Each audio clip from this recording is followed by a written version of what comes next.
and also wonderful visitors from the Community Board in Turing as well, and members of the press. Good to have you here, Matthew. Okay, if I could ask Councillor Truman just to avail herself of a special blessing for today. Thank you. E te atua kaharawa kia tata mai koe kia mātou i tēnei rā, manaki te a mātou mahi katoa I rungi te ingoa o te matua o te tama o te wairua tapu, ake ake, amene. Thank you, Councillor Truman. There's apologies from Councillor Williamson. He's on international duty in Christchurch. If I could have a mover for Councillor Williamson. Thank you, Councillor Christosky. Seconded by Councillor Stewart. All those in favour, please say aye. Aye. Against? Carried. Thank you. Any conflicts of interest in any of the items today? No, that's great. Okay, we might just have a little rejig. Chief Executive Officer has requested we might just, because we've got a lot of visitors here today and people wanting to go to other meetings. Number 9, I suggest we bring that forward, is that correct? Yes. Yeah, so just after the confirmation of the minutes, we'll bring number 9 forward. If the officer is relevant, okay for that to be brought forward. So that goes up to there. Okay, item number 1, confirmation of the council minutes, ordinary council meeting on the 2nd of February. Could I have any clarifications or any matters arising from those minutes, please? Chairman, I do have two. Councillor Boddy? First was on 1/2 at the bottom of the page. It's in reference to the projects which is motor over wastewater in regards of the amounts shown in the CEO's report of the last meeting, and it says these figures would be checked and clarified. One of those is the Tahoe Road extension, where previously it's 470, now 400. Have they been checked and clarified? Sorry, Dennis. Yes, that was checked and it was circulated to all councillors. I think it was the day after. Okay, thank you. Sorry, Mr. Lewis, just when you're talking to the speaker, just a little bit back. Thanks. Yeah, sorry. But also, Okay, Mr. Councillor Chairman, Boddy? and I'll probably get the same answer.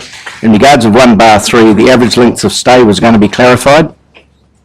Has that also been done? Yes, through the Thank chair, you. it was clarified in the council's weekly update. If it wasn't last week, the week before. Thank you.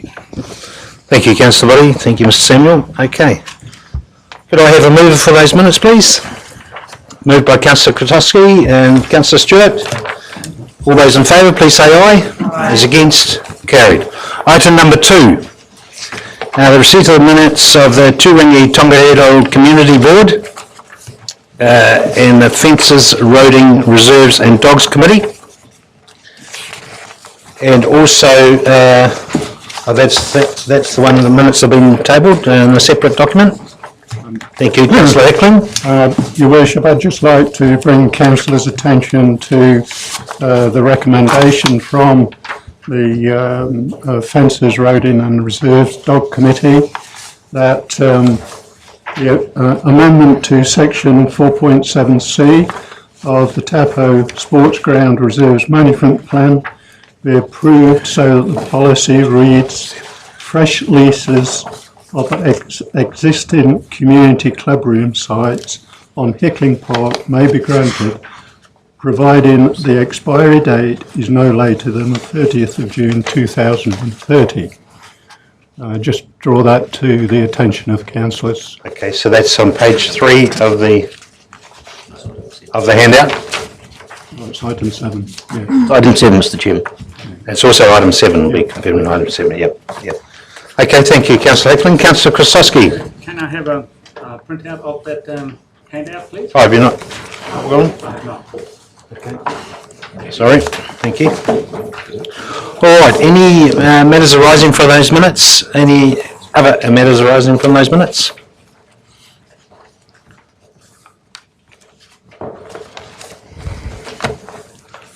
Okay, with that being the case, could I ask for a mover, please? Thank you, Councillor Stewart, seconded by Councillor Heckling. All those in favour, please say aye. Aye. Those against? Carried. Okay, we'll bring item number 9 forward now. Is that correct? And who's presenting this one? The grants and policy. Oh, Tina? Mrs. Tina Jakes. Thank you, Tina. Apologies for Rose might be able to make it. Oh, here she is. Afternoon, Rose. So once the grants partnership policy was adopted, one of the requirements in there was to adopt a new set of application forms and accountability forms, which are attached on 9.4. The other part is in relation to, and during the workshops, members discussed around distributing agencies and ability for people to present and present in a public meeting. There's something in the policy which captures that, so there's in items here for that discussion. One of the things really on 9.1 in terms of the options that's come through from some of the distributing agencies is actually the additional amount of time that would potentially be required if presenters came to present to the meetings, and we also just wanted to note that most of them are volunteers and that might have an impact potentially in terms of being able to get volunteers on those committees. That's weighed against what's in the policy in terms of being consistent and transparent. So it's really a decision for you to make. Okay, thanks, Tina. So you're asking the question here today that whether the application process should be public. So when the various organisations are looking at the applications, it should be a public meeting. And the ability to for the applicants to present. So we've got a bit of this. It's not disparity, but the two other distributing agencies are governed by the Local Government Act in terms of the council committees, and they have to be done in a public process. Where you've got organisations who aren't under those same conditions.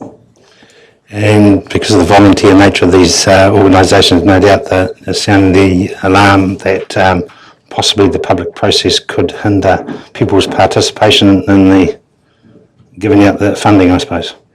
Yeah. So that's a couple of the concerns that have been raised. So Okay.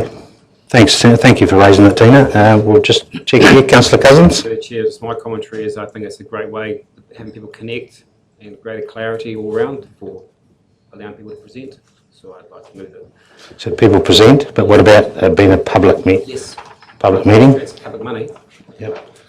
So, Mr. Chairman, are we moving 1 and 2 or 1 and 3?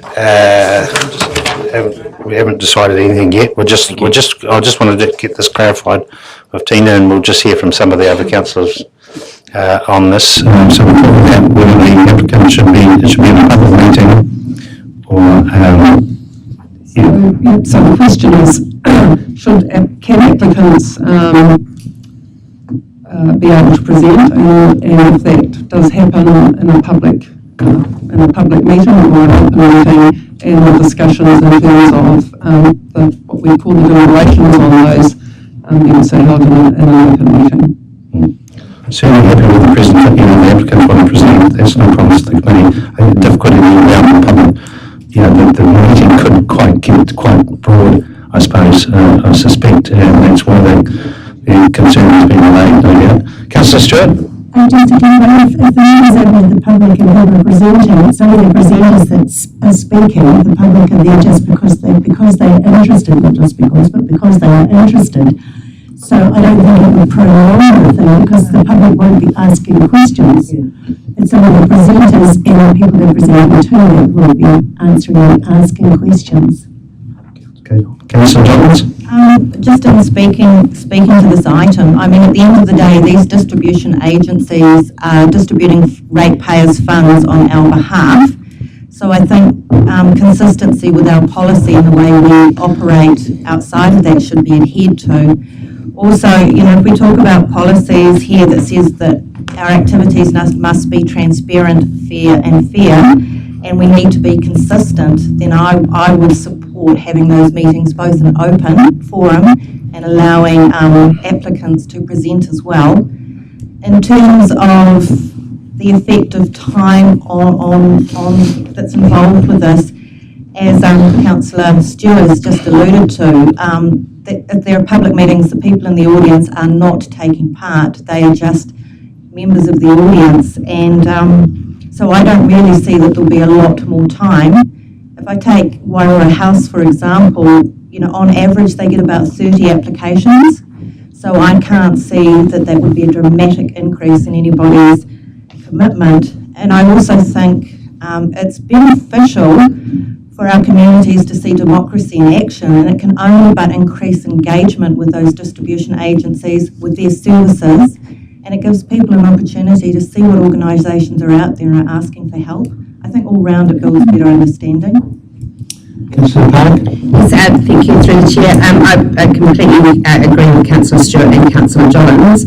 I also think that because often these funding applications can be filled in by volunteers, that it will also help them learn from other agencies, and sometimes people aren't necessarily as strong on paper as they are in vocalising what it is they're actually after. And I actually think it would give the deliberation process a far more transparent appeal if there was the opportunity for the committee to ask questions, because sometimes you need clarity, and if you don't have that open and transparent process, then you're not going to get as an efficient use of our monies, or the ratepayers' monies, as there could be.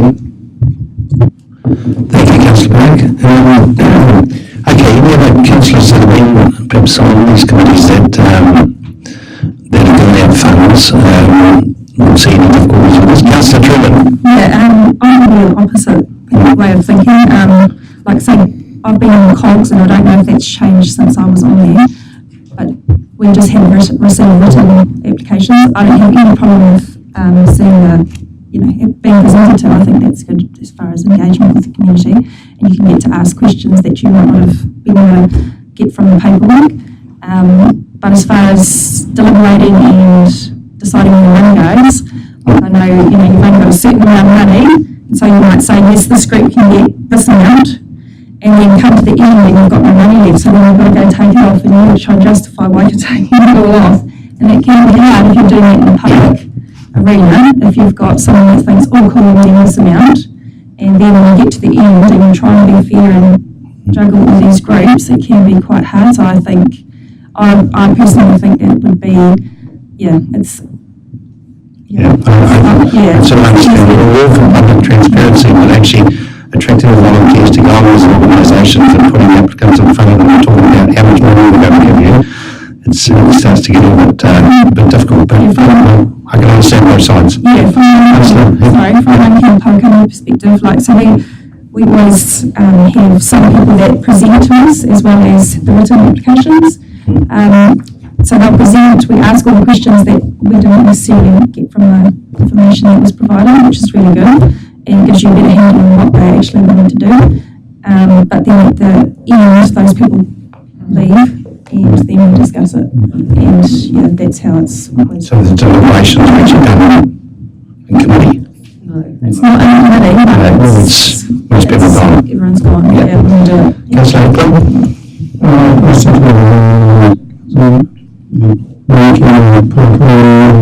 Representative group, it's always interesting to get people to present their case.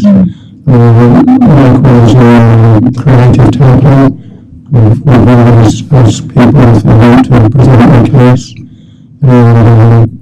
But I've just got a few reservations about the deliberation, so it's got to be transparent, obviously, but I think that's better than the committee concerned. Okay, Councillor Stewart, Councillor Harvey. In a board level, when we do our deliberations, we have people come and present, but they also are allowed to sit through our deliberations as well with members. I find that very difficult, but I'm told that under the Local Government we have to do that. We cannot, I don't know, because typically we ask them to go. We have to do it. they're actually in the room, and that can be very difficult. I would like to do it when I'm not there because it just makes life easier, but I can see that we need to be transparent. But with the other organisations that are voluntary based, so we're a community board, we are attached to council, so I understand the need for us to be that way, but I still feel that it would be nice if the groups that are applying for the funding got to actually present if they wanted to as well. They don't need to be there during deliberation if that is too big an ask. But I do think they need to be able to present. I've sat on COGS as well as a deliberating committee member and found that you get allocated somebody to look through. You spend an awful lot of time on the telephone or going to places to ask the questions you need. If they came and did it in front of the whole board, it would be much easier. But they're not there when you're doing this. So yeah, I can understand why the board are slightly different, but I do feel that the community organisations should have a chance to present their case. As Anna was saying, some people are better at doing it in person than on paper, and it can mean a lot to deliberations.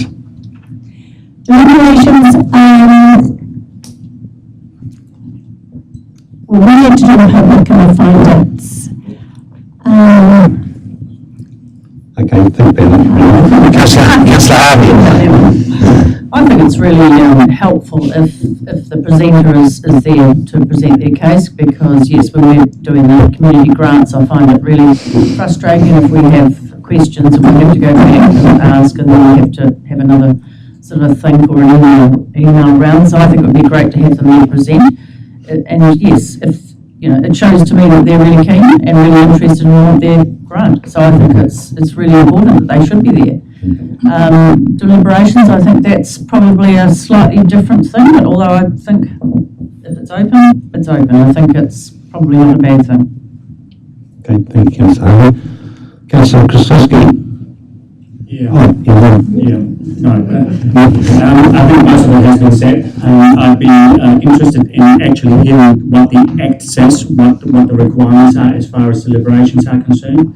And then secondly, the second recommendation doesn't actually specify whether or not we will be including deliberations in the open and transparent way. So if I were to go down that road, you would need to specify that, because at the moment it's sort of open-ended. Okay, so the first part of your question in terms of local government act, so you've got the reasons to exclude the public. So you've got to apply those reasons for deliberations in those two council committees, and there isn't sufficient justification to exclude the public in relation to those committees. That is correct. However, in the case of, for argument's sake, Waiora House, that is not a council committee. So we are saying that we wanting them to be covered under the Government Act, which you obviously can't. What we're saying, because they are different and you've got two different sorts of organisations basically, then it's a decision in terms of how you want to apply your policy. okay, so we're going to do the presentations. Yep. Everyone, councillors happy there. The debate is around the deliberations, I presume. Referring to the word distribution, it's a distribution meeting. So that means you hear information and distribute in the public. Yeah, okay, so the distribution part there. Great. Here are the councillors, we've heard from the councillors that want those to be fully public. We've had some reservations from the other councillors, so probably as we could, what's the best way to do this to go now? I think you move it. There's been moved by Councillor Cousins. Has he got his?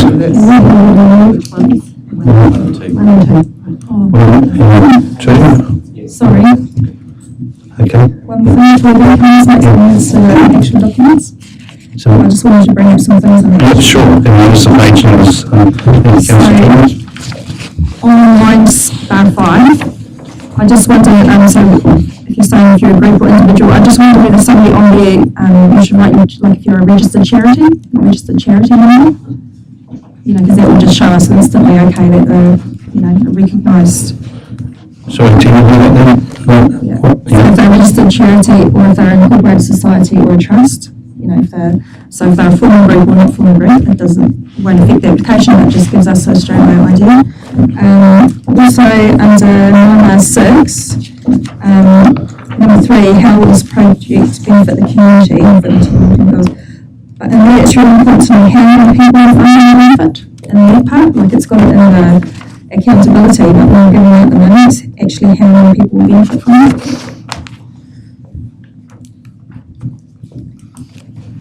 And under number 8, I just wonder whether it needs to say somewhere, like if they currently receive other government funding, why can we do this project using that money? So like for example, we get a school, and that's the first question they say, well, why is the school applying, why can't they use the ministry funds? So if there isn't, so that they can write the reason, you know, we're applying for this because, I don't know, whatever the reason is, you know, they won't pay for the pools or whatever it might be. So that, because that's always a question we ask. And if it's just going to be, if we're just going to get written applications, if the person doesn't come in, that's always a question. And in the declaration part, where it says, number 8.7, where it says, complete the project activity within a year of the funding being approved.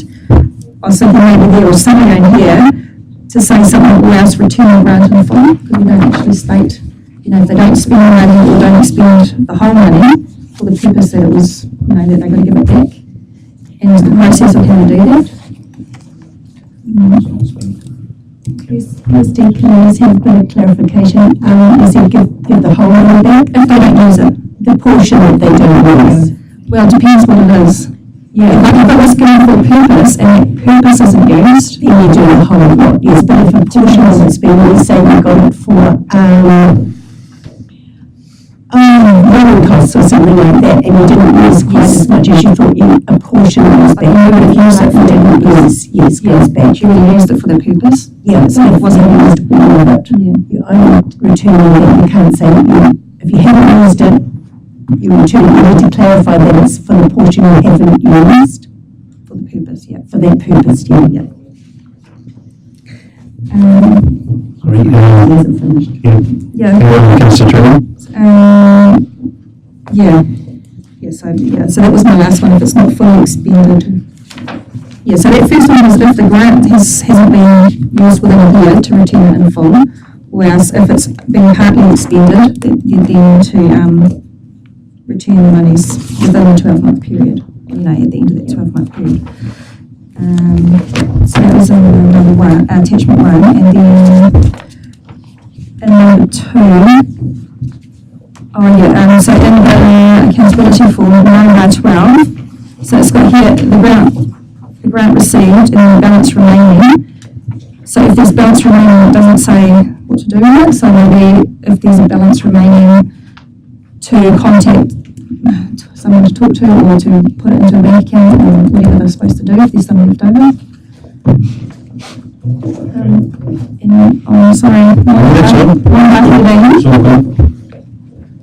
Just if it says a copy of invoices, receipts, I'll just put the word receipts in there as well as the other things. Just doesn't have the word receipts. Just have another question. Yeah, that's it.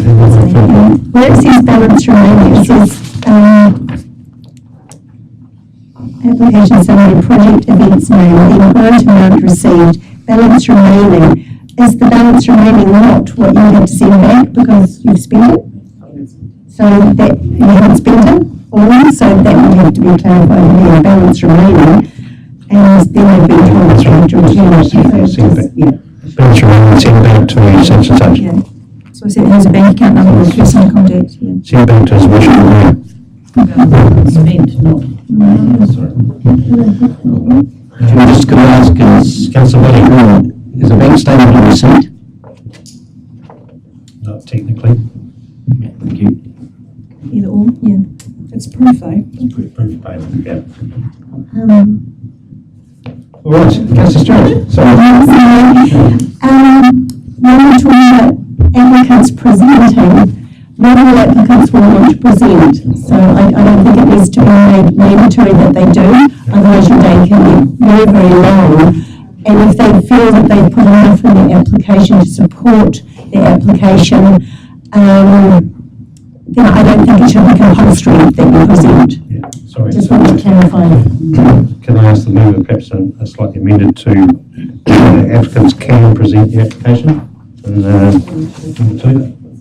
Are allowed. Just want to make sure it's clarified. Okay, you happy with that, Councillor Stewart? Can I see some clarification? No, we're doing some changes to point two, are we? That I don't see that allowed. No, sorry, I didn't see the allowed. No, it was just about in-depth deliberation. Well, you remove the resolution as it is. It's been seconded, I think, by this one, Councillor Johns. Has anyone want to speak against the resolution? Well, Chairman, I just want some clarification in regards of 3. We're talking about all distributing agencies and then sending 3 out. If you're saying all, does that include them? No, we'll leave all out of that. Just do 1 or 2 at the moment. So if 1 or 2 is passed, what happens to 3? It drops off. It drops off. To have some discussion on why, one of the things we've discussed in the past is particularly by Rory House, is the distribution of those monies. And I thought what we were attempting to do is have them all of them, Sports Advisory, Credit Tampa, all in one basket, so we can look at all the applications of everyone that gets the money and distributes. That's what we're doing. Yeah. And that, so on the clarification of 1 and 2 are passed, those that are itemised in clause 3 come on board. Yes. They do, thank you. As are all the agencies that we fund. Yeah. So cross number 3, yeah. So it's been moved by Councillor Cousins, seconded by Councillor Johns. Does anyone want to speak against the resolution? I just want clarification again, please. Clarification from Councillor Stewart. When you're voting for the application at distribution meetings, are you voting that they're allowed to present but don't be there during the financial deliberations, or are we doing the whole package that they're there during the whole thing? What's a public meeting? So it's as they Just like. leave it clear in my mind. So the natural process, they'll present their case and then probably They can stay you said most of them. Thank you. Yeah. For the whole duration. But they're able to stay the whole duration. Thank you, I just needed that clarified. Okay. You want to speak against the resolution? Councillor Krasowski? Clarify that, can we actually into law stipulate to a trust or charitable organisation how to run their organisation? That's one of the reasons I put the number 2 from the 1st of July when the new contracts come into force. So that will be part of the new contract, in terms right, of, okay. In terms of that. Okay. And those organisations might decide that they might not want to do that. Okay, been moved and seconded. All those in favour, please say aye. Aye. Those against? Councillor Truman, would you like that recorded? Open the public part. Yep. Do you like that recorded, Councillor Truman? Certainly. Motion is, resolution is carried. Thank you. Okay, back to item 3. Watahanui. So what's up? Grade, Mr. Dennis Lewis.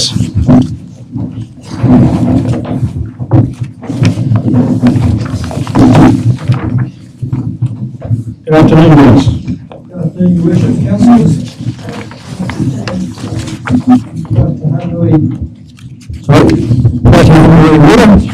Earlier in the month, I presented a workshop for yourselves, an update on Waitangi.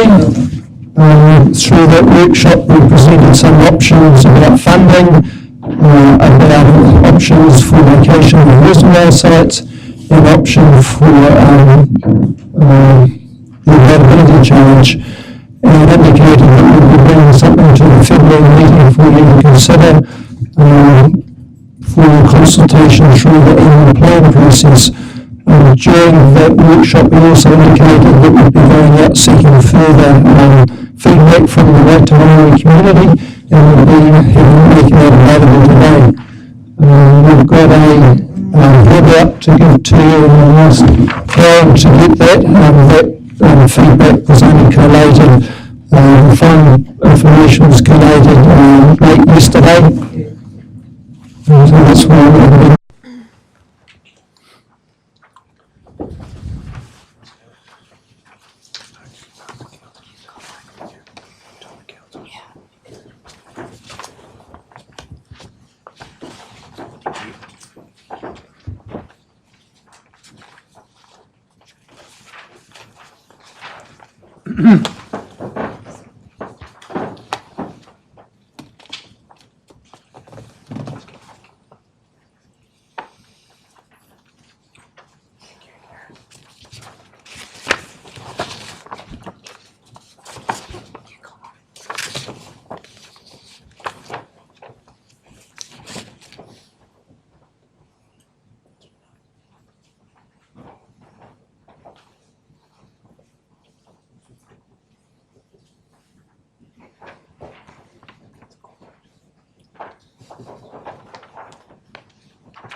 Excuse me.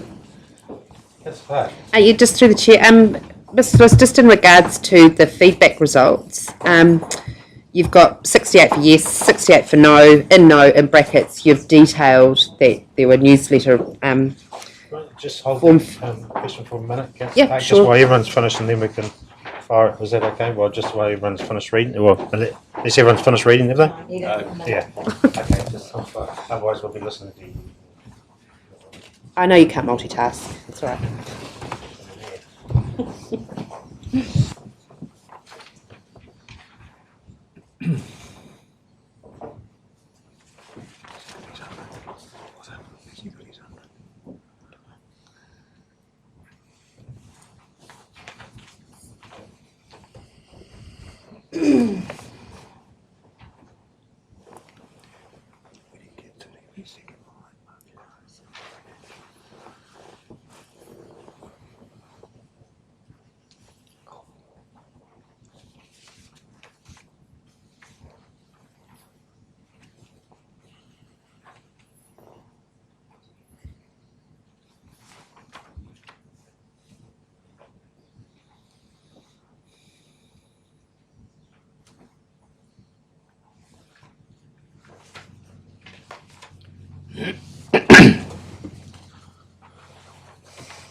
Okay, how are we going, John? All good? Okay. Oh, Barry? Barry? You in your golf card? School card? Pardon? No, that's right. Yes, I'm with you. Yep, all good. Okay. Oh, thank you. And Councillor Park. I didn't mean to hurry everyone, obviously. Rushing through reading children's stories every night gets me. Just in regards to the feedback result, you have 50-50 split, 68 yes, 68 no. With the no, you have it detailed in brackets about how the feedback was brought back, but not with yes. How do you know 68 said yes? the 68 yes were from the newsletter feedback form. All 68? Yep. Okay. To just for my own information, can I please get a copy of the feedback forms? Sure. Thank you. Councillor Cousins? Mr. Chair, just in regards to that, those extra ones, you said yes, they'd be happy, not to connect just now, but they're happy with the proposal. Were they happy with half the charge? That question wasn't asked. The question? No, So they don't know there'd be a half charge for them. it wasn't part of the proposal. Thank you. Okay, any other questions of Mr Lewis regarding this latest, yes, Councillor Christowski? Just on the item altogether, I raised the question again. The people who have said yes, are they aware that there will be an additional cost to themselves hooking up or repiping from their property to the actual new water line? Yes, they are. Secondly is on 3(8) under 9.32. How many properties will in fact be within the 100-metre radius that would require them to be linked up?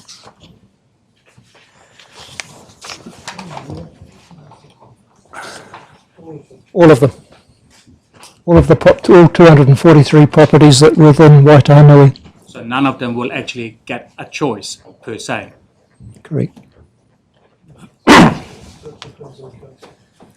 That depends on the resolution of council subsequent to the consultation exercise. What we're trying to do here is demonstrate what the community feel about it. You still have decisions to make following community consultation in the annual plan as to what you want to do about it. Yeah. I understand that the reason for my questioning is does the community in Watahanui understand that? The community in Waitahanui have provided their feedback on the basis that of the last workshop and decision from council is that there was the conversation around no charge to change the Ariel, help me out, which policy was it we were looking at changing in terms of the half charge? The remissions policy. And that was the discussion that we had at the last council meeting.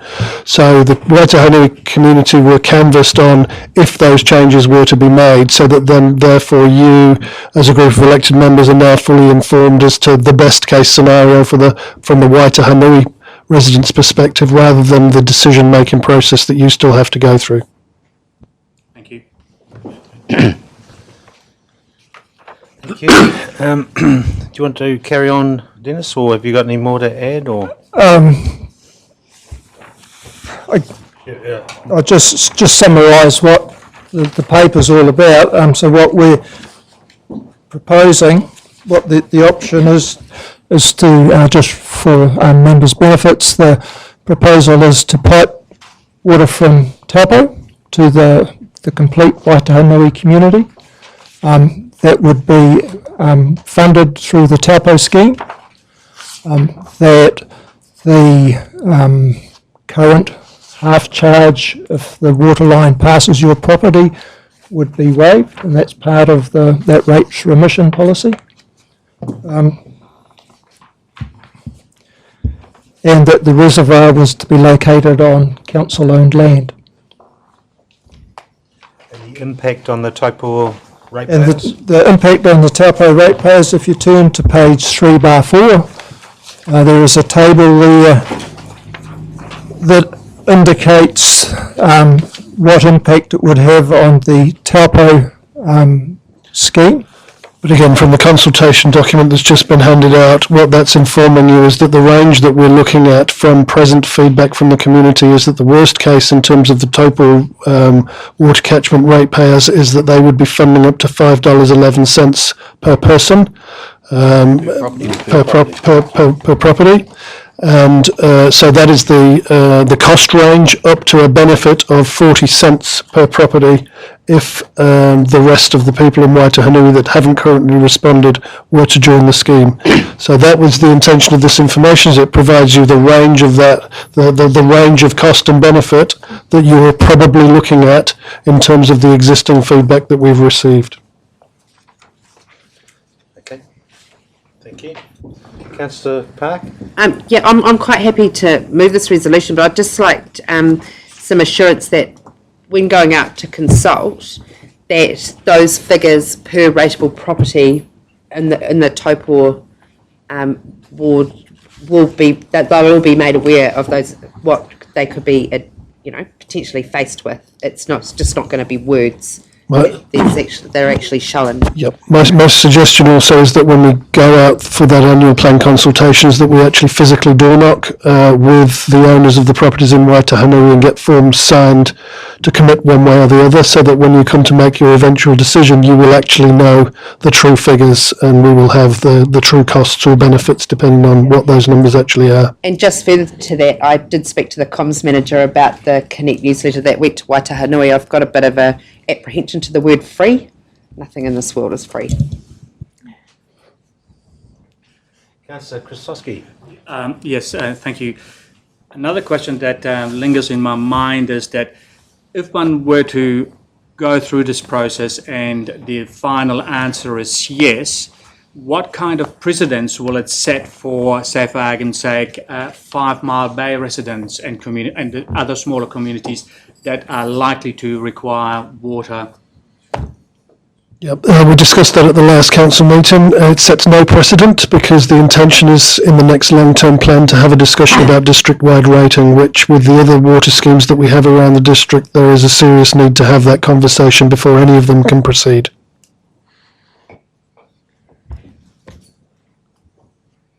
He looks a bit puzzled. That's the only scheme around Taupo that you'll actually end up having a subsidy, so it's a very different scheme to any of the other schemes. So that's why at the last council meeting we isolated out, or the last discussion, sorry, not last council meeting, we isolated out Waitāhanui from the rest, because it is a very different case in point to any of the other water schemes that you'll be considering as council moving forward from here. And I understand that, and I agree with that, except that the perception will be totally different from the reality, and somehow or other, if one were to proceed with that, our communications will need to be absolutely top-notch. Totally agree, and I think the emphasis on the $2 million grant will be the starting point for pointing out that difference. So you can confirm that no other community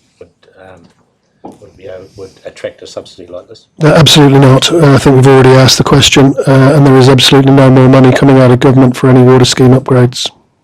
Councillor Harvey. So the cost to the Taupo ratepayers of whatever it ends up being, would those in Waitanui who are getting the water, would they also be paying this?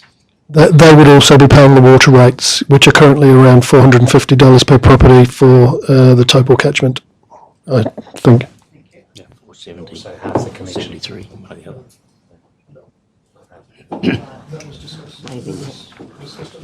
Okay, sorry. Yep. All right.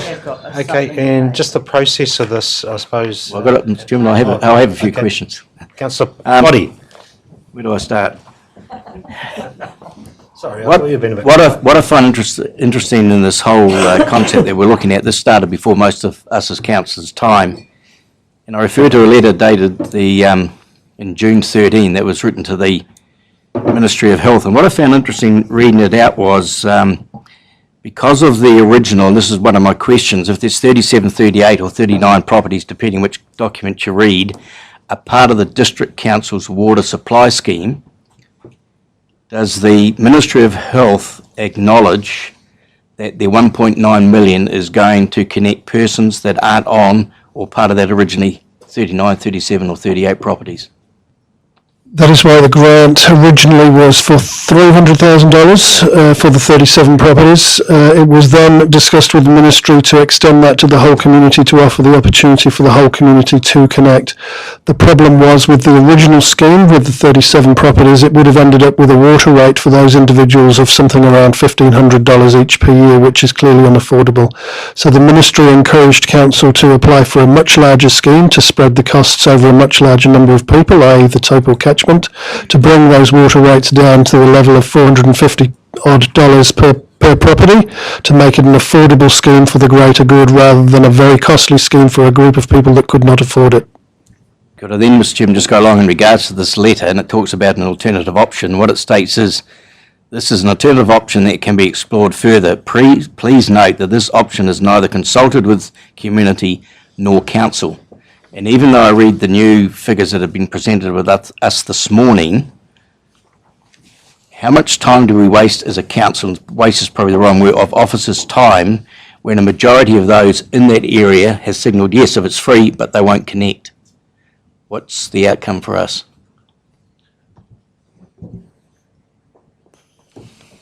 Dennis? Your turn, Dennis. Look, in terms of that, I mean, it's not for us to tell you whether you should vote to proceed with this scheme or not. That's entirely your decision. But my recommendation to you as a chief executive and as a civil engineer is that you consider seriously a 30-year impact that this scheme could have on the community of Waitāhanui, and with a $2 million grant from government on a one-off basis. So there's some serious considerations for you in here, and I think you should pay them due heed.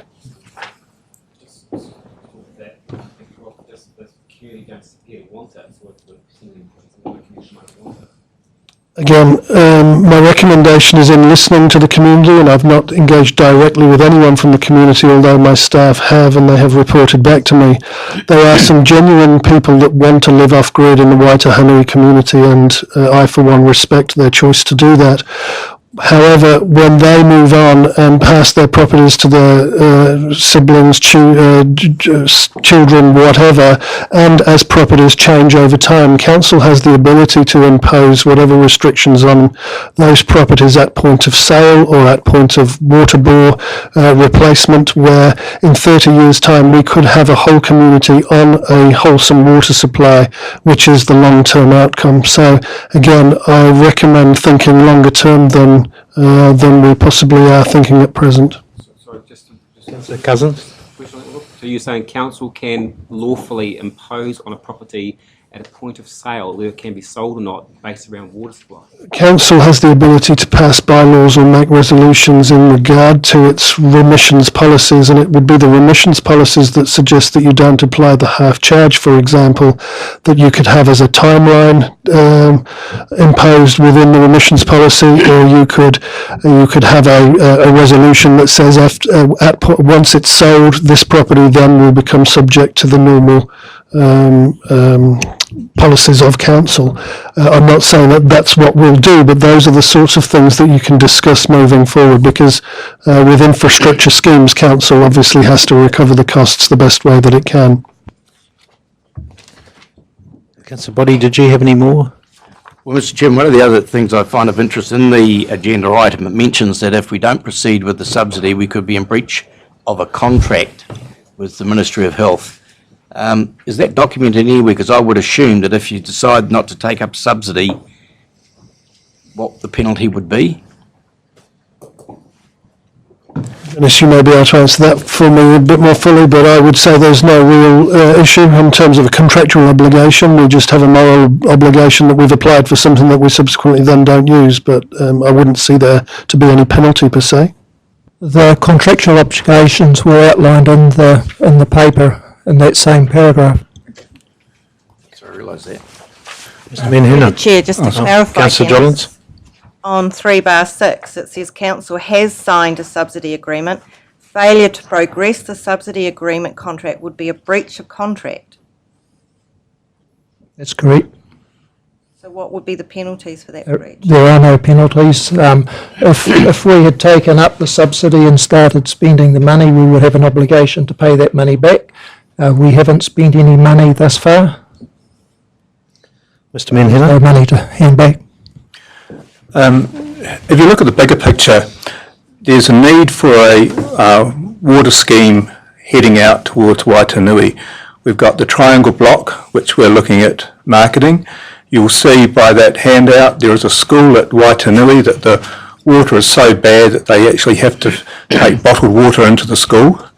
It's a matter of whether you say this $2 million subsidy enables us to meet a bigger picture solution than just this little Waitāhanui community.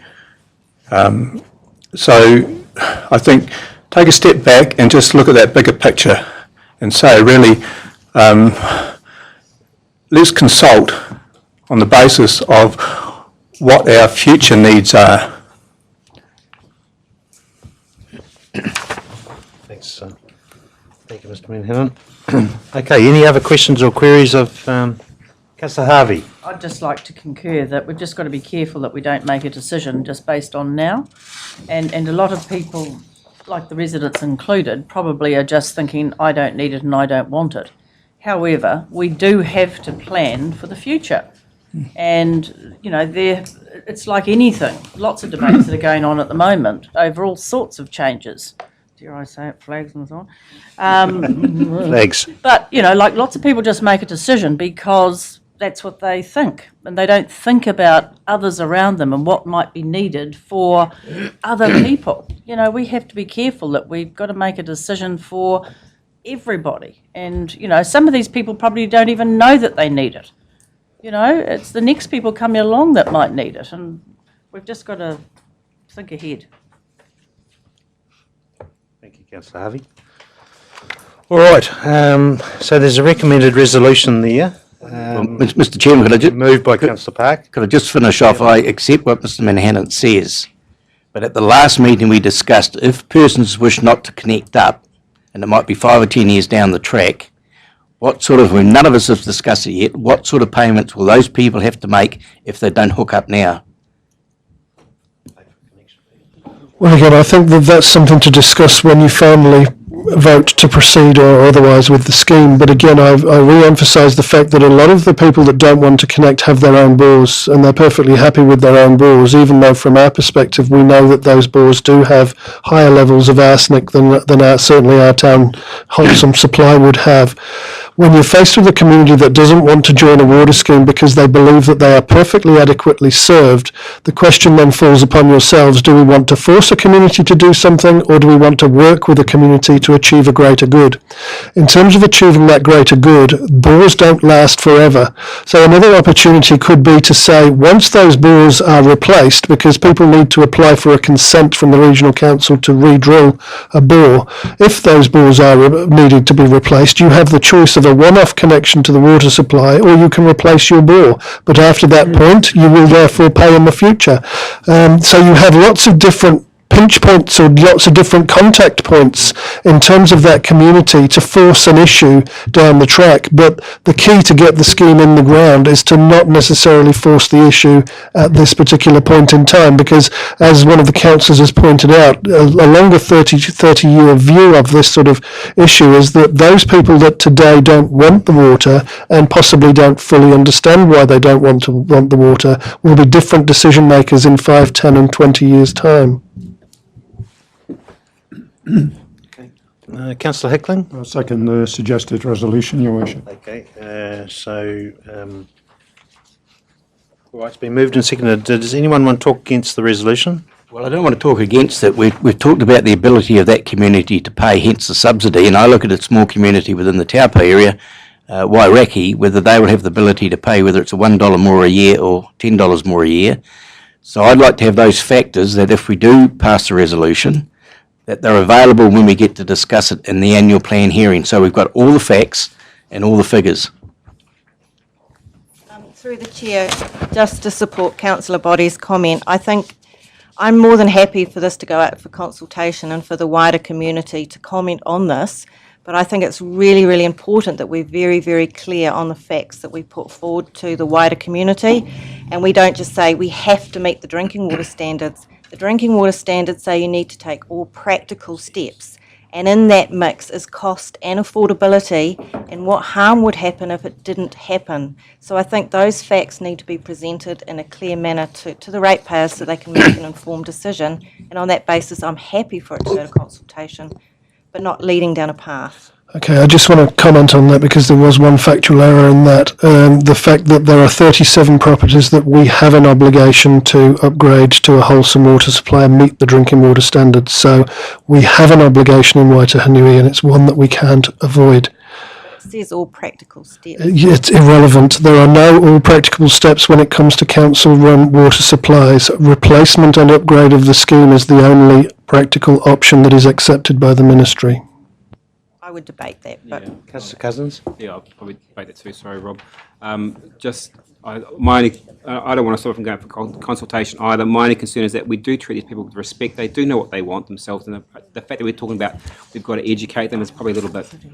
We've got to treat carefully with that. That's something we don't want to be going out to them with. We want the best, we want what they want really ultimately, I think. So yeah, I would support the resolution. All right. Okay, it's been moved by Councillor Park. Seconded by Councillor Hickling.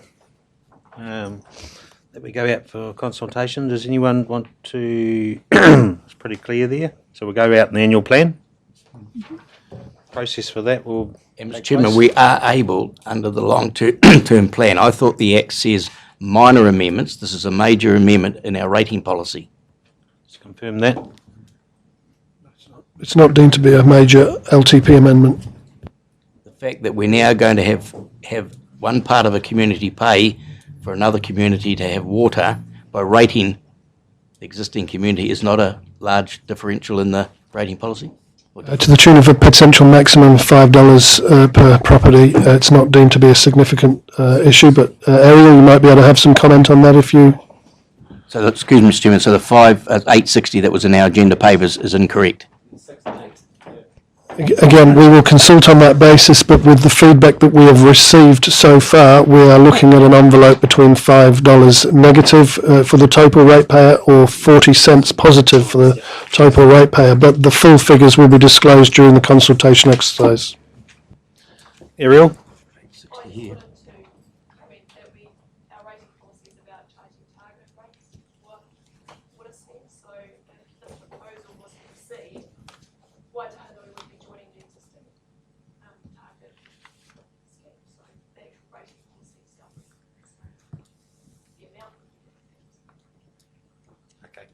Thank you. So you're confident it's not a major, it can be handled in the annual plan?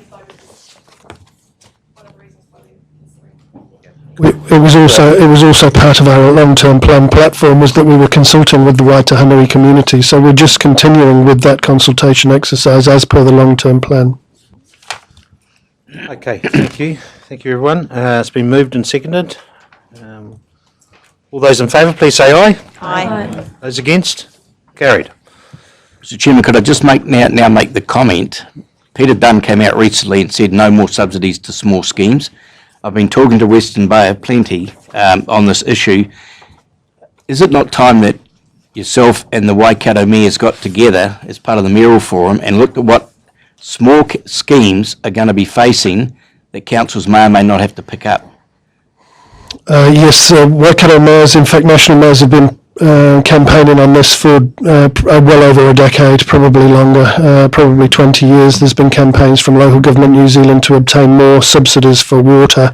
When one considers that transport in New Zealand has been pretty much 50% subsidy for decades or close to a century, water has had very little government money put into it. So those campaigns have been had for many, many years.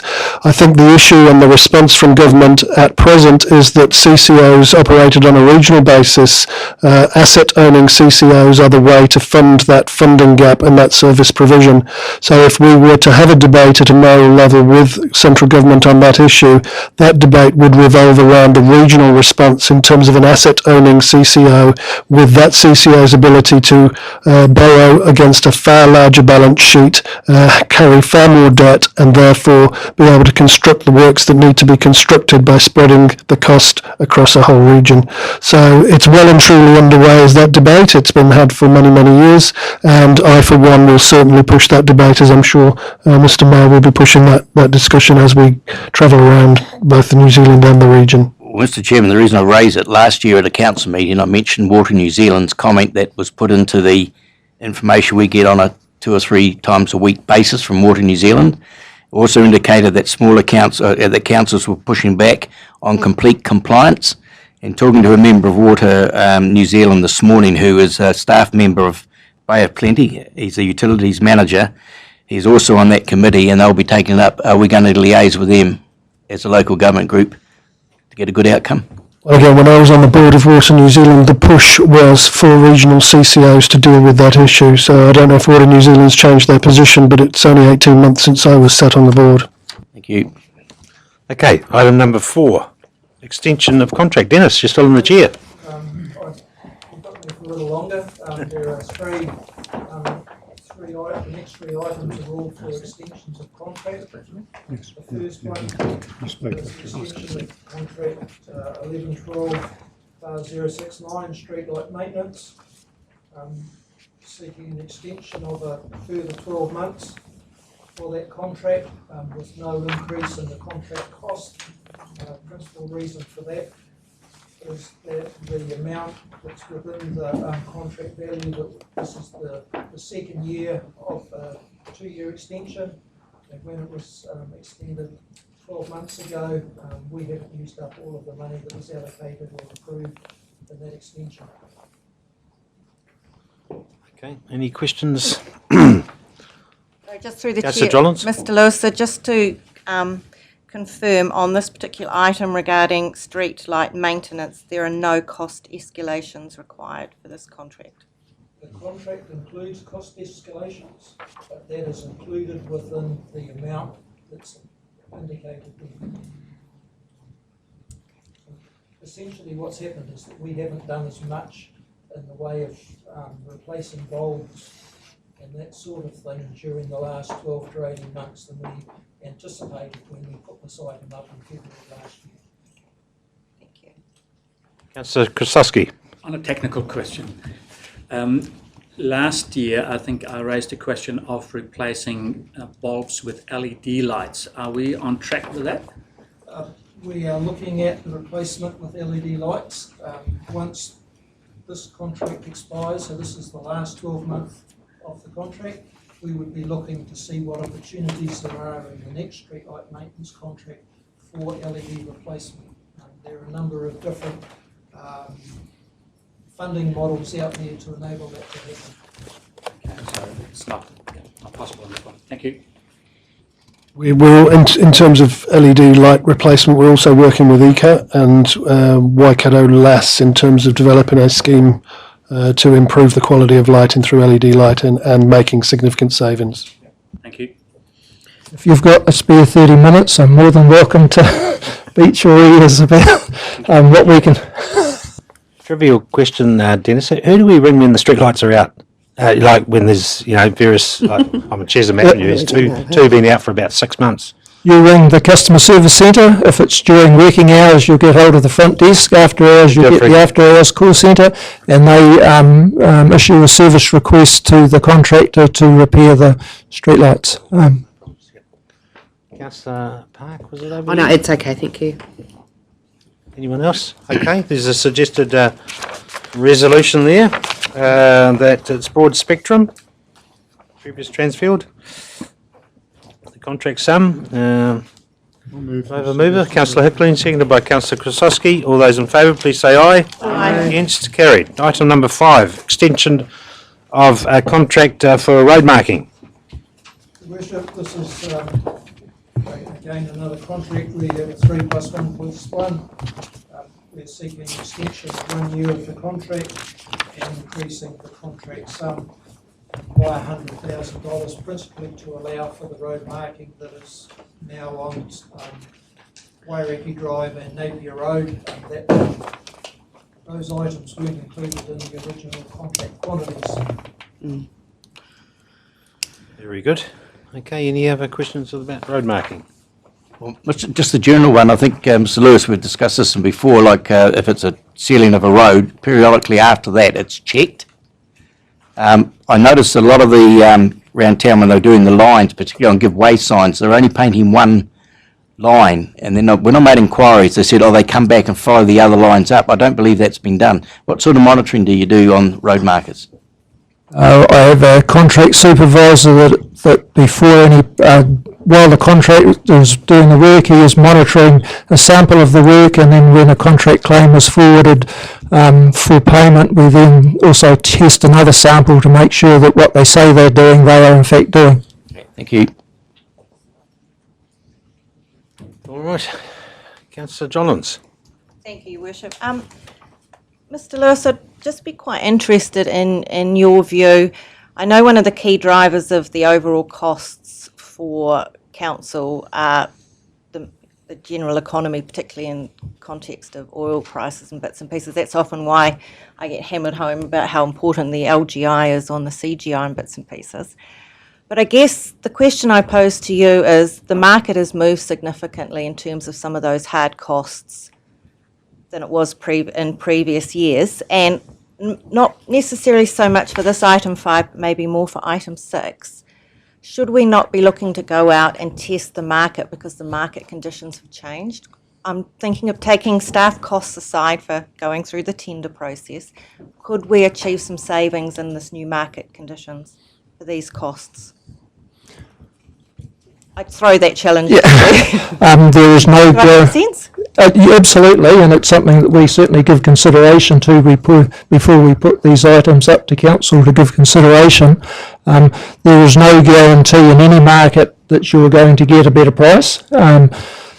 Although CPI, LGCI, all of those sorts of things, cost escalations play a factor, what also plays an important factor, and is something that we don't have any control over, is where the market is sitting at the time. So what companies have got a forward book and what the size of that is, how much resources they've got, whether they want to move into an area or out of an area. So those things often play a far...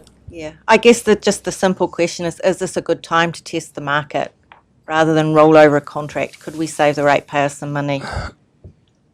I don't think you could save the ratepayer money. Certainly through the cost escalations that are built into the contract, if they are negative cost escalations, then they are also apply. They are also applied. Yeah. All right, thank you. Thank you, Councillor Jollins. All right, any other questions of Dennis regarding road marking, road runners and road marking? Can we ask random questions about roads at any point? You get a random road. Ask a random question about roads. Would you like us to pause the webcam while you do that, or? I just want to know when I can, that's all. You wanted to know the location of speed cameras, or? No. I want to ask about Yep. a specific question about the road, congestion road, just and what we can discuss about it. road marking. Okay, we could diverse a bit, but just a quick, I'll allow you a couple of minutes. How's that? At when? Tomorrow. If you want to do it now? Item 6, you wish. Is there one on item 6 better one? Okay, we'll go to item 6. Thank you. All right. I'll move. Could I have a mover for item 5, road runners? I'm quite happy to. Moved by Councillor Krastowski, seconded by Councillor Park. All those in favour, please say aye. Aye. Against? Carried. Right. More appropriate probably now. Item number 6, extension of contract, road maintenance and resealing. Your Worship. You're still there? I'm excuse me. You better have a drink. I'm starting to sound like a broken record again. This is an extension, seeking an extension of the road maintenance contract. This is the first year of a 3+1+1 contract.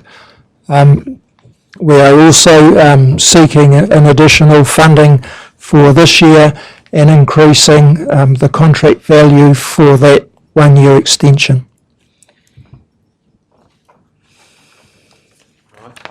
Councillor Park?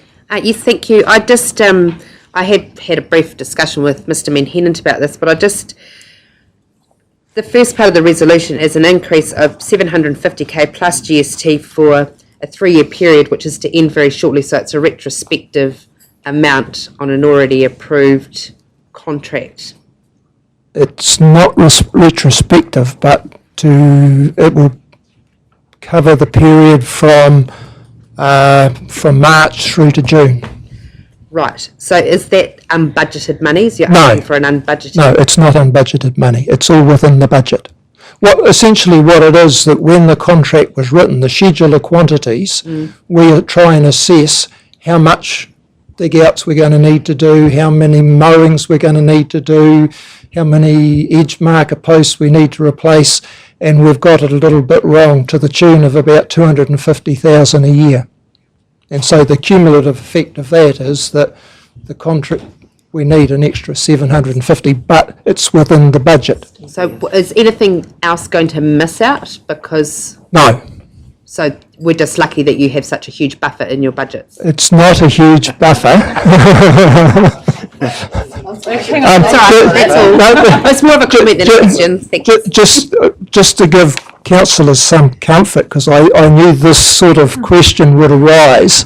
The cost to the Taupo, the cost to maintain roads within the Taupo District Council is in the order of 2.5 to $2,800 per lane kilometre. So that's, there's a reason why a lane kilometre, because that's how NZTA measure it. Yeah. In the Waikato and the Bay of Plenty, the cost per lane kilometre is in the order of $4,800 to $5,500 for authorities of our size. So we are maintaining roads for anywhere from $2,000 to $3,000 per lane kilometre, so that's half the width of the road, cheaper than anyone else. Okay. Can I just add to that? Usually, like with the second part of the resolution about the 2.75, when 50% of that you go out for bulk, but it's 50% would be NZTA subsidised. Correct. Is that 750? Correct. You'll be expecting 300 odd back. All of the road maintenance budget that is spent is 50% subsidised through NZTA. Okay, thank you. It's just a question of Higgins contractors, so they've been sold, correct? That's correct, they have, to Fletcher. So you foresee no change in... No, there has been no change. They intend to retain Higgins as a brand, specialising in the road maintenance, road construction area. Councillor Hickling? I realise this is really quite a sizable contract, Dennis, because it covers all the district transportation routes. I have difficulty in justifying this increase on the extension of this contract. I really do.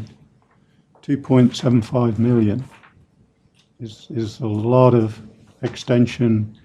And I read through the contract, the actual document, and you do talk about, 5 or 6 items there that are perhaps are identified as areas which you may have been a little bit short in the original contract. But can you give us a little bit more justification? Because, I mean, cost of living is only like, what, 3%? I don't know. Whereas this increase is far greater than that. How much more work are you allowing to be done for this extra money that we're going to approve? The increase is not for escalation. It's not tied to the cost of living or cost escalations. It is purely the amount of work that is required to be done. I tried to demonstrate earlier with those costs per lane kilometre to give councillors some comfort that our costs weren't, in fact, they're the opposite. We probably should be spending more money rather than less money. The work is related, a lot of the work in the pavement maintenance is related to how the pavement reacts to weather conditions. Councillors probably recall when we had the meeting at Mangakino, there was a lot of roadworks occurring on Poipi Road. There were significant areas that were under reconstruction, which were done as part of maintenance because we'd been delaying doing that work. It's those sorts of things. There's been a lot of work done out on Broadlands Road in the last 12 months where pavement is starting to fail. We need to be able to react to those sorts of things. This is actually doing work on the road rather than, as I said, cost escalations. Through the chair, we've also got a lot more road. I appreciate the amount of work there is in this contract, but just uncomfortable with the increase. It is a large contract because it covers the 750 kilometres of roads in this contract. And by the nature of that, that's a large amount of work. Yes, yeah, true. It's got all of the reseals in this contract. We bundled the road maintenance and the reseals together for some efficiencies, and we're seeing those efficiencies. Councillor Krastowski. Thank you. Tongue in cheek. Does that imply that we have underspent on road maintenance in the past few years? No, it doesn't. What it means is that we are responding to the condition of the roads as they occur. So it's a just-in-time response. What we are investing in over the next 2 or 3 months is some pavement modelling, so that we can more accurately predict what our forward work program should be, and that should give us a greater ability to forecast when we draw up these contracts what the forward works program is going to look like, so we can more accurately forecast into the contract or into the tenders the quantities that are required. One of the pushes on a regional basis driven by NZTA is the fact that, or the perception, whether it's true or not, we're still working through, whether the perception is true that we invest in our roads sooner than we should do. And so sweating the asset is a very popular term in the roading area at the moment. And RATA, which is the Roading Advisory Technical Roading Advisory Technical Alliance, which forms all of the councils of the Waikato, apart from a couple, is looking at those very issues in terms of if we sweat the asset for 10% longer, does that mean that we will invest later and therefore save potentially, if you can imagine the size of this budget and extend it across the Waikato, you could save tens if not hundreds of millions of dollars in terms of making those investments at a later time. From a Topol perspective, we're aligning with the work that's being done through RATA to double check that what we're doing is correct. But as Dennis has already alluded to the fact that we are right at the bottom end of the costs per kilometre in terms of our maintenance, but we're still working with the regional partners to make sure that even though we're at the bottom, that we're still not investing too soon. And when we try not to invest too soon, obviously there are periods where we do have to invest more than we'd possibly expect, because road conditions dictate that we've left them to the point where they do actually need to be done. And I think there's a bit of this going on, is there, Dennis? That's correct. So Harvey, it's your moment. Okay, well, what I'm suggesting is that we just change all that. So, I mean, obviously everyone's pretty aware of, and maybe it's underway, but the fact that traffic coming in and out of Taupo is now pretty, at an increased rate. Do we have any plans on the horizon for extending Control Gates Bridge and widening that piece of road? Currently, there is nothing in the long-term plan for second bridge crossings or... I'm not talking about a second bridge. I can see how it could be done. I've got it in my head. How much was it for that second bridge crossing, Dennis? Between 25 and 30 million. Yeah, 25 to 30 million. I had a conversation about this the other day, and it was generated out of some letters to the paper or whatever other forms of conversation that we had. And in that conversation, I suggested that before we were to invest that sort of money, we actually built our second bridge crossing with the ETA, and so we do have the ability to divert traffic around if we do get congestion in one particular point. I totally understand what you're saying. So, for example, where we do have a lot of external traffic comes along Lake Terrace, whether there's an opportunity for some signage like you get in Auckland with 10 minutes to Green Lane or 15 minutes to Dominion Road, whether if that was located out on the ETA, it would actually give you options of getting into Taupo in a different way. So rather than 30 minutes into Taupo this way, it'll tell you it's 5 minutes into Taupo if you go past Oundalani Park. There's people that live out in Mapara Valley, and that's growing. Yeah. Nothing to do with I think you probably found it would do if we got that external traffic coming into Taupo down a different route than Lake Terrace. But it is a discussion to have. The important thing is we've got to remember that we're talking about a $25 to $30 million investment in that crossing that we did remove, because we're a long way from having bad congestion other than two or 3 weeks of the year. I'm actually suggesting, and I know it's obviously engineer, I'm not an engineer, has anyone looked at actually just extending the actual bridge that's there? Like there's a pedestrian crossing on both sides? It's called a clip-on. Yeah. Has anyone suggested doing that on the other side where there's another crossing? And because there's room for another lane to go around that side. It has been looked at. The most practical option is in the order of $25 to $30 million. And that that wouldn't attract any NZTA funding. That would have to be fully funded at council's cost. Okay, it's- Councillor Harvey, but the time and place for that is to discuss that probably long-term plan? That's right. Yeah, so hold that thought. It's going to have to be addressed at some point. And you come in a little bit earlier to work, perhaps 7 o'clock in the morning. I have no vision. 5 minutes. Come on. I know. Sorry. $1 million. Limited. All right. Okay. Thanks very much, Dennis. Mr. Chairman. Oh, sorry. We've got I've some only more. got one other Got some more? concern, Your Worship, is the fact that this has still got another right of renewal for another 12 months after this, so this time next year. You know, any ideas where this contract price might finish? What we could do is keep an eye on what contracts are being awarded across the Waikato to give you an indication of how prices are moving. I think we do that, and I think it might be worthwhile sharing whatever information we have in that regard. Okay. One of the reasons why we let out tenders for a 3+1+1 is to keep some tension on the contractor to perform with the benefit of attaining those extra years. But that's where he makes his money, isn't it? The extra years. Only if he is able to, if we're managing the contract well, which I believe we are, he's... Okay, all right. Mr. Chairman. Councillor Boddy. Sure, I might as well have my say on roading.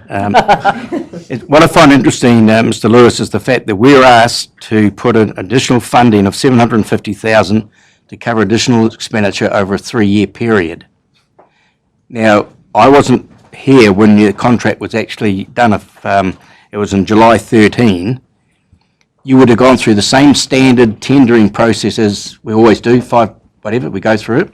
Why would we now want to entertain if Higgins had done due diligence and have underestimated by $750,000, understanding that maybe we have more roads that aren't, as an NTA, covered because we've now inherited them? Would they not have been factored in?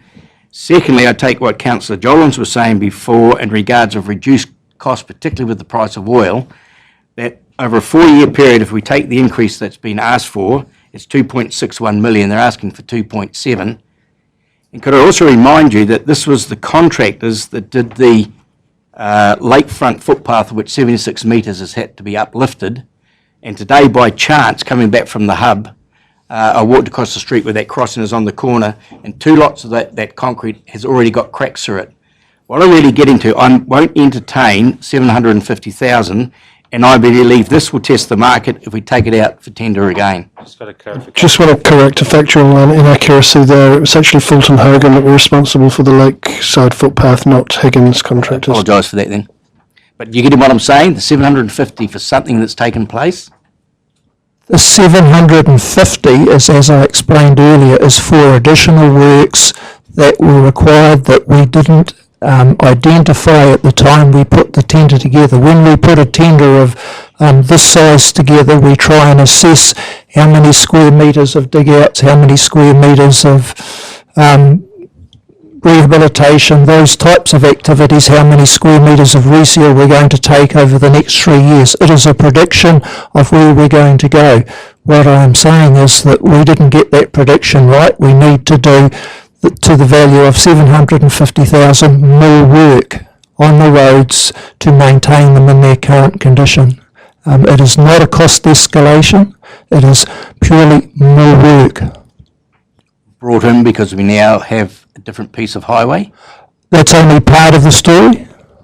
As I explained earlier, it's also to do with the amount of work that we've been doing on some of our key routes like Broadlands Road and Purepi Road, where councillors have seen for themselves the scope of the work that we've been doing out there. Councillor Jollins. Just through the chair, your worship, I just need to ask for leave. One of my family members has incurred a head injury and I need to go to A&E and see what's going on. Get away. Yeah, thanks, Councillor Jollins. Okay. I think what we could also say here is that through successive long-term plans now, we've significantly trimmed the capex budget in the Roding area. And you find that where you do trim your capex budget to the tune of, and please correct me if I'm wrong, Dennis, but $60 million or more was removed from capex budgets over previous long-term plans, you inevitably end up spending more on a maintenance budget. That is correct. Councillor Christowski. Totally agree with what the Chief Executive has said. I wonder, however, is that I'm willing to move that, but at the same token, I wonder whether we could signal that we would want to go out to for tender next year. No?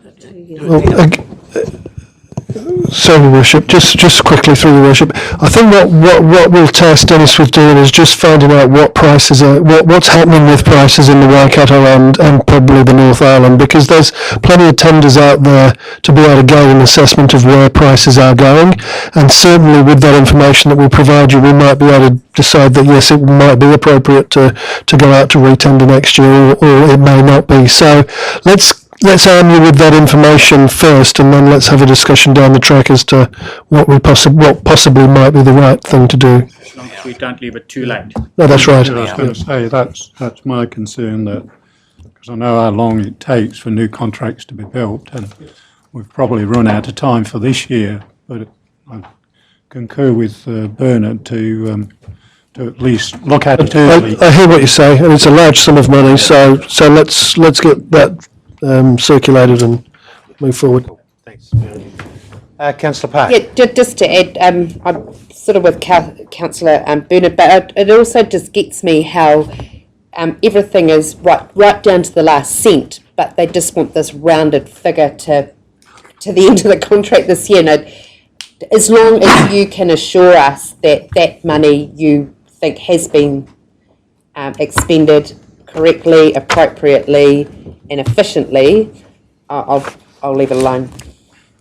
I can assure you that. I have got 2 staff members that spend their entire days managing this contract and making sure that what they do is done efficiently, what they do is only what is necessary, and that if they don't do something that is done in the right fashion, that they go back and correct it.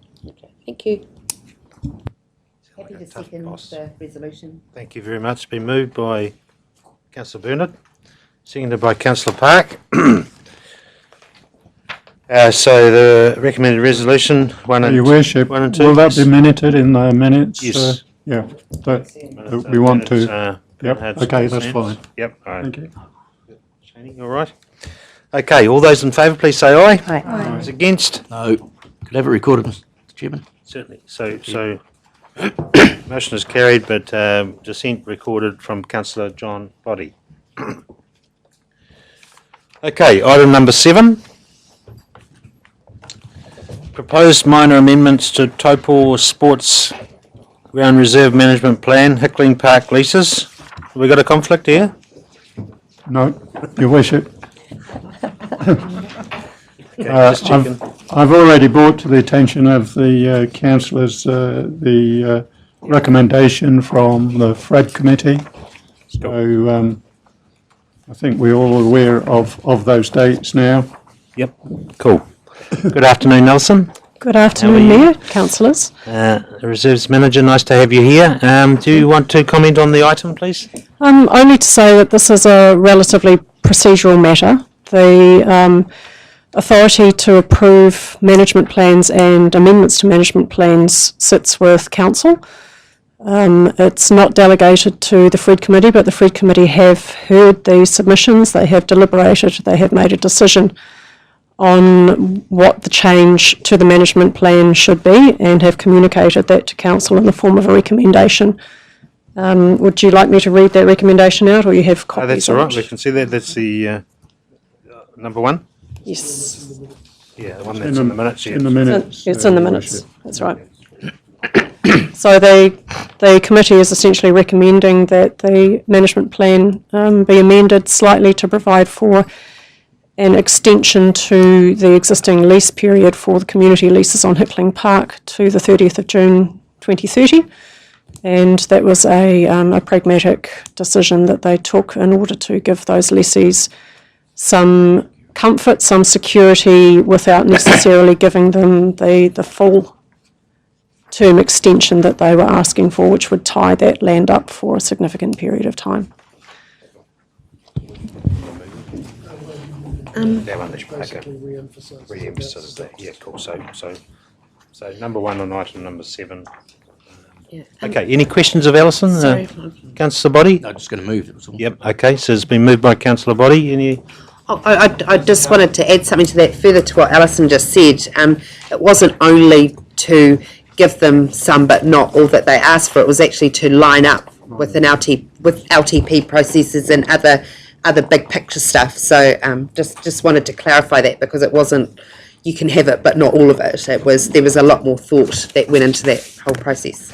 Sorry, I'm not getting at you, Alison. I just wanted to clarify that. Yeah, it was. Thank you, Councillor. Okay. All right, you happy to second that? Yeah, absolutely. Yep, cool. Okay, it's been moved by. And no other questions of Alison? No other comments, Alison? You're happy? Yep.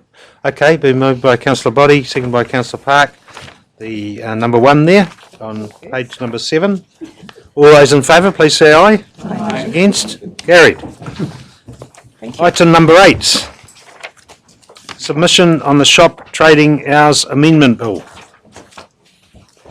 Good afternoon, Jane.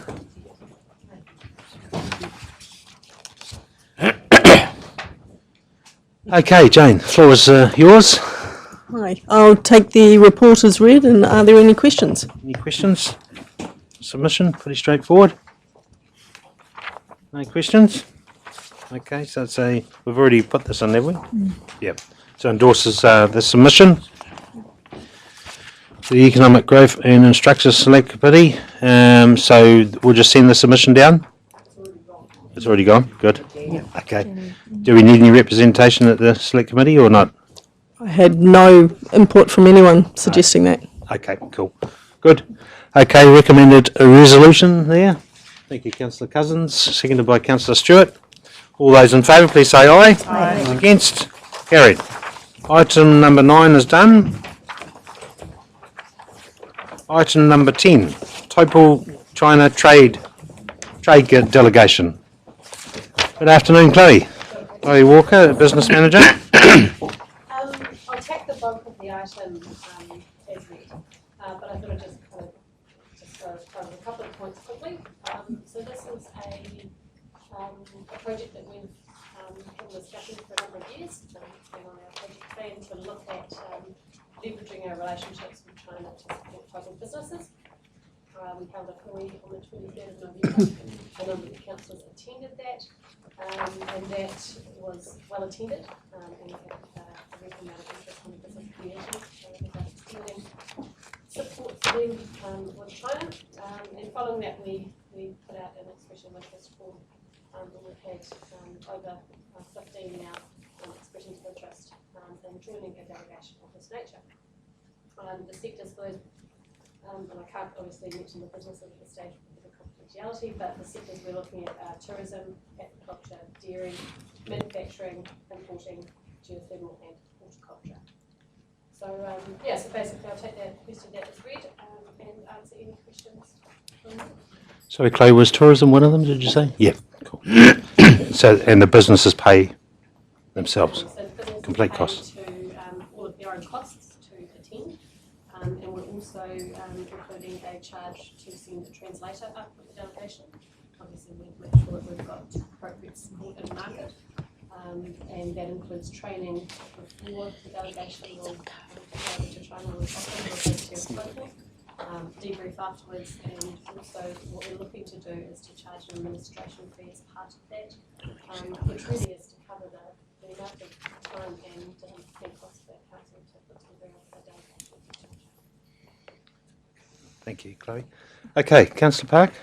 Oh no, it's okay, but I'm quite happy to move the resolution. I think it's important that the Mayor is involved with the delegation of this nature, and I think it's great that you've had over 15 interests, and I'm sure once this is brought to light through it being put through council, then hopefully you'll get more.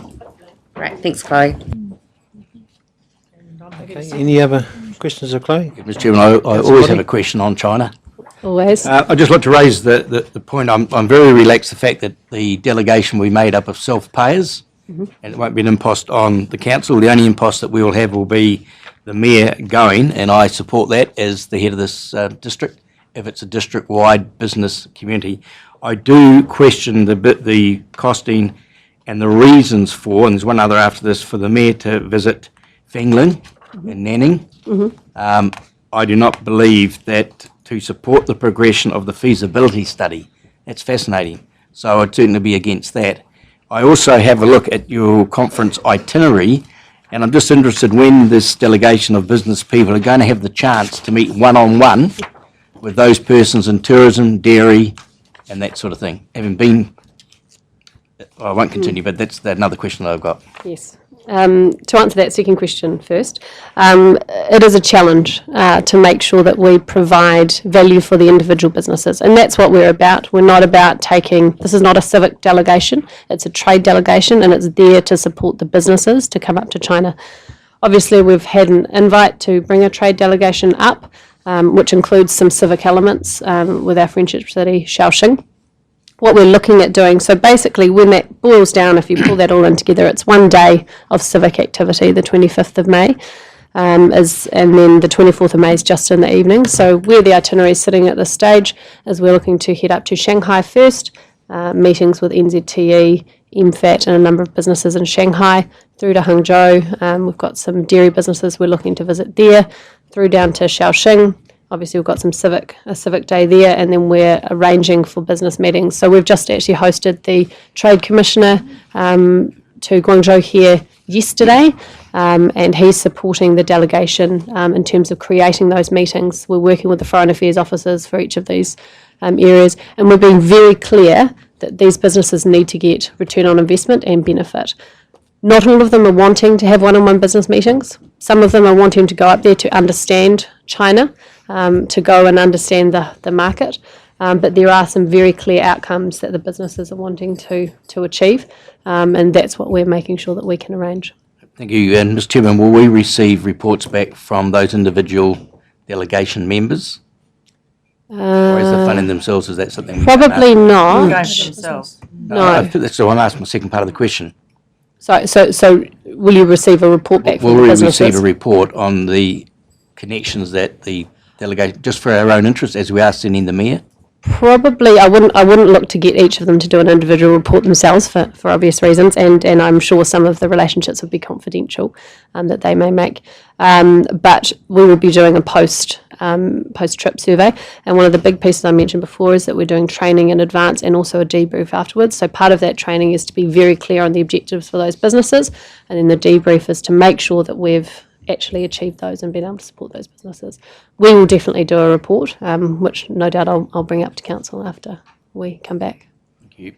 Do you want to just explain to Councillor Buddy about Nanning?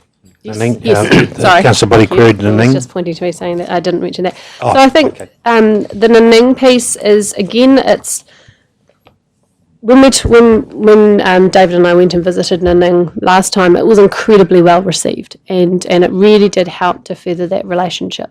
And I think if we're looking to continue and wanting to encourage this project to progress for a very minimal investment.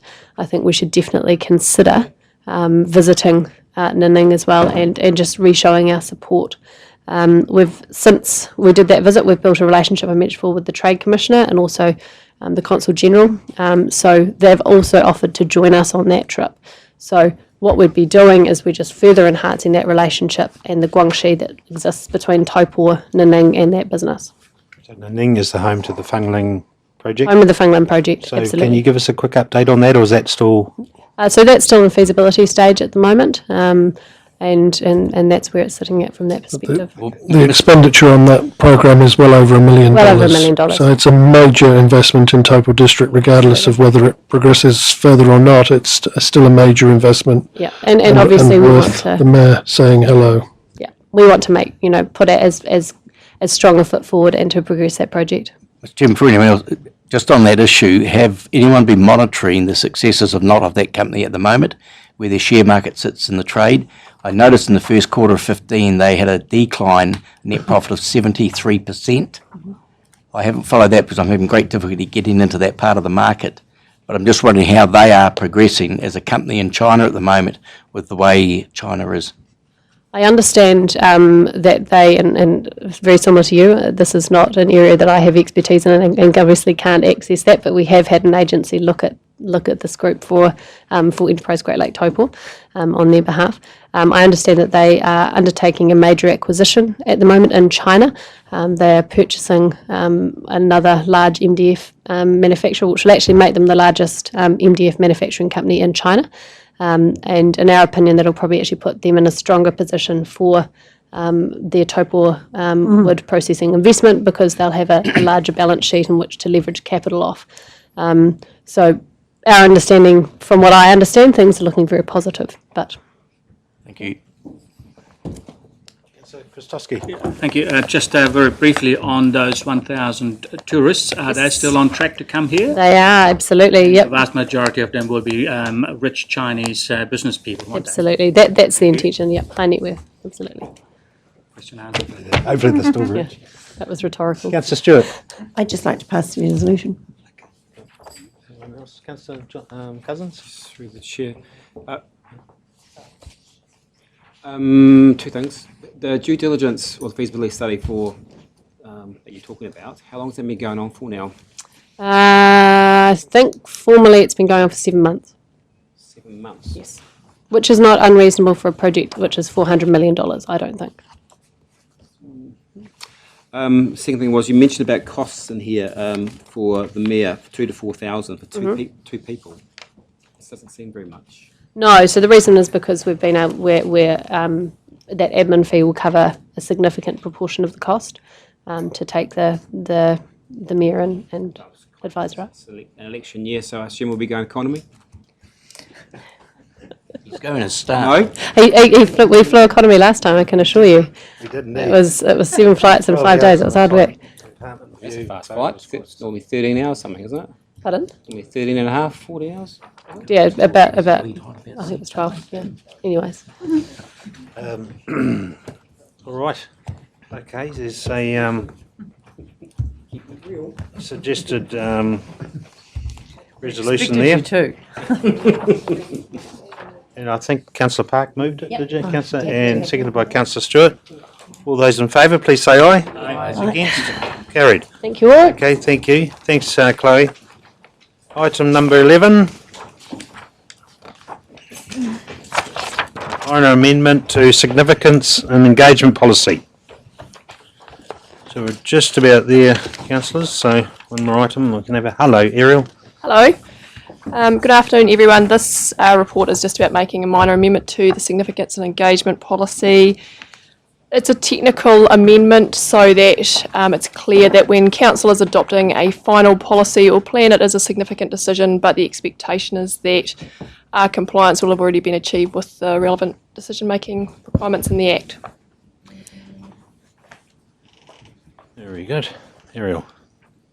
Pardon? Riveting stuff, isn't it? It is if you're a policy advisor, yes. Bridge discussion was way more interesting. Councillor Krasowski. I have perhaps a boring question then for you. Correct me if I'm wrong, but was it last year that we agreed to a Waikato Regional Plan Significance Policy?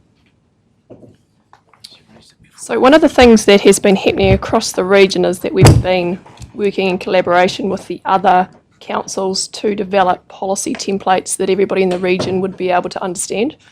And one of the projects that was kicked off first was looking at the significance and engagement policy. So we worked in collaboration with the others, although we did move away from, if you like, the general direction that they went. So we didn't necessarily follow the same template that they did. Okay, so it won't do us any harm being different at this stage? Okay. No. Thank you. Just in the riveting world of policy, Ariel, what was it that triggered the technical amendment? Was there something that happened, or was it just... It was a piece of work that I was doing that made me think about it, and I thought actually we should just make the change. Right, okay, thanks. I like that answer. All right, Councillor Truman. I'll move it. Kino's happy? Okay, all right. Item number 11, suggested resolution there that the council adopts this amendment, moved by Councillor Truman and seconded by Councillor Harvey. I think he had a run this time. Yep. All those in favour, please say aye. Aye. Those against, carried. Item number 12, Tina. Yeah, we've been. So you've got a piece of paper.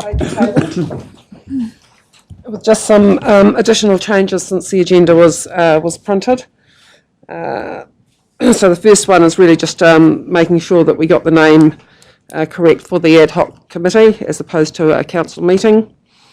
There's a additional workshop regarding the Kinloch Lakefront Reserve. So there's a closed part initially and then an open workshop on Thursday the 10th. And on Monday the 14th, a site visit to Whariwaka Point. That's in relation to the Great Lake Walkway. And then a workshop back here after that site visit. And the last one is just a slight adjustment there in terms of the bylaw hearings. Thanks, Tina.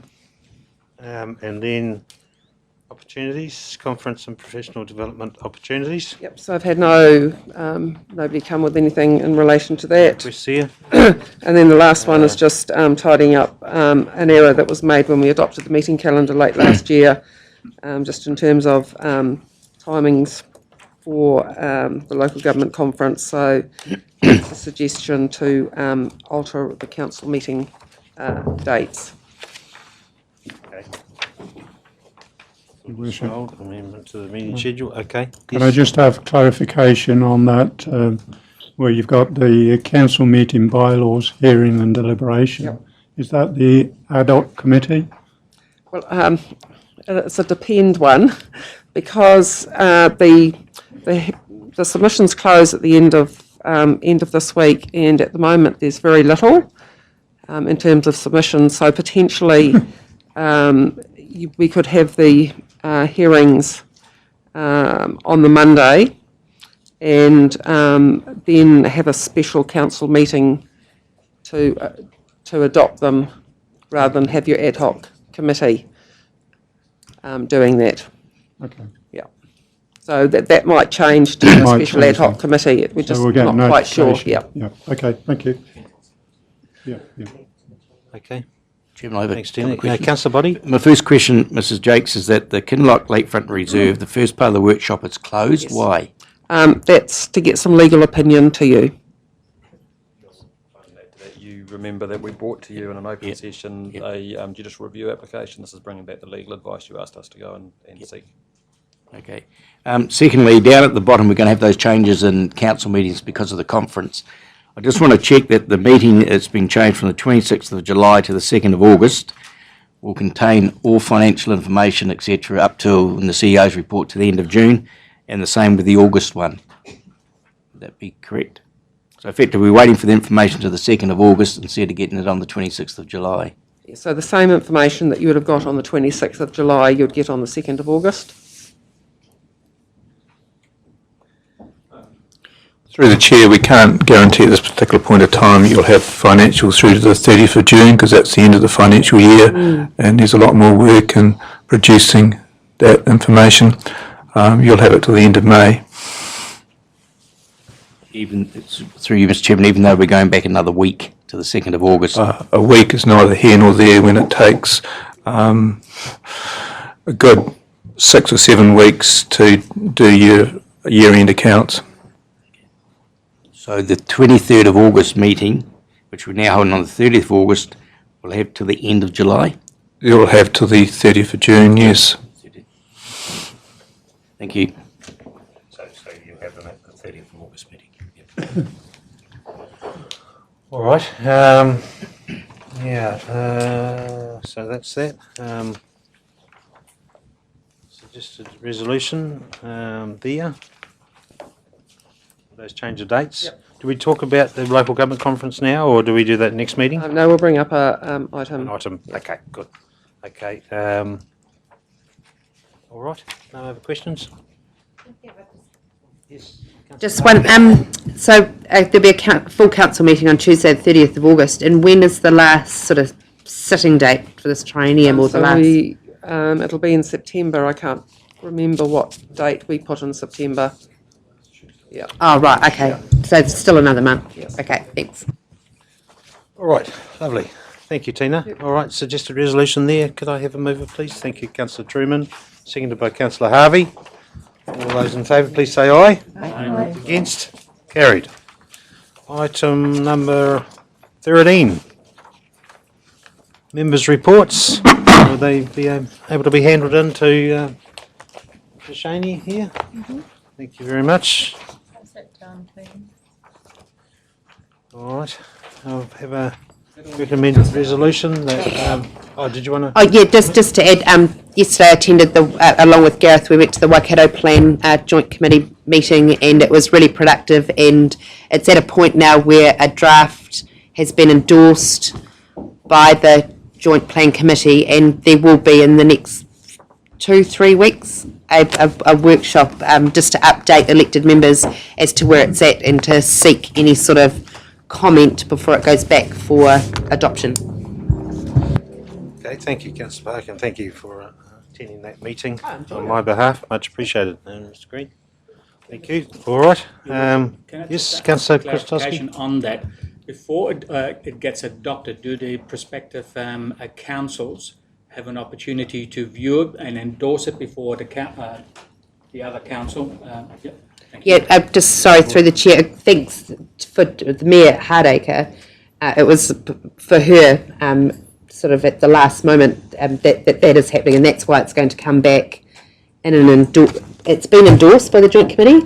It'll go to the elected members on each of the separate councils before it goes back to the committee for the draft to be adopted, for it then to go out for consultation. So we'll have it come by way of an agenda item.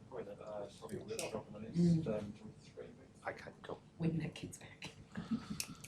All right, that's great. Okay, members' reports pre-received. I've just got two quick items. Oh, okay. The first quick item is that on the 5th of this month, I walked from the path opposite Gables out to 2 Mile Bay with a staff member and Colin Cockburn, who's in the electric wheelchair. There's some major problems with that pathway, not only the sharp corners, but the tiles are giving way. It's the first time I've walked out there for some considerable time, and I think what we need to be doing is reassess our funding for next year, and maybe it's an annual plan decision to make some changes there.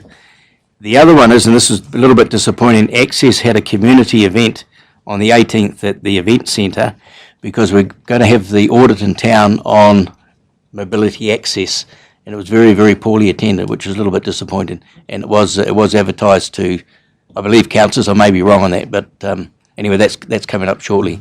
The audit will take place. All right, thanks, Will you Councillor attended by Boddy. who? Just reminding, this is just reporting back on not really issues, just for what we've done. So thank you for that, Councillor Boddy. Yep. Okay. All right, thank you very much. Moved by Councillor Christowski, I think this time. Apparently, yes. Seconded by Councillor Stewart. All those in favour, please say aye. Aye. Great. Passed. Thank you. We'll probably just have a 5-minute stop, and then we'll come back for the we move into confidential now. So there's a resolution there to the confidential part of the meeting, but we able to, I want to, as part of the thing, include the members of the community board who are here this afternoon. Yeah, into the resolution. So if I can do that, do we have some new words or no? It's all good. So you've got a note of that, Shane? So the members here. Could I have a mover, please, for that? Councillor Cousins. Thank you, Councillor Cousins. Seconded by Councillor Hickling. All those in favour, please say aye. Aye. Against? Carried. Right, 5 minutes stop. It's a meeting called by Rose Prisk Community Grouping for the Access Committee. Not for the committee, but to look at the audit. The guy that's doing the audit was in town to speak to us what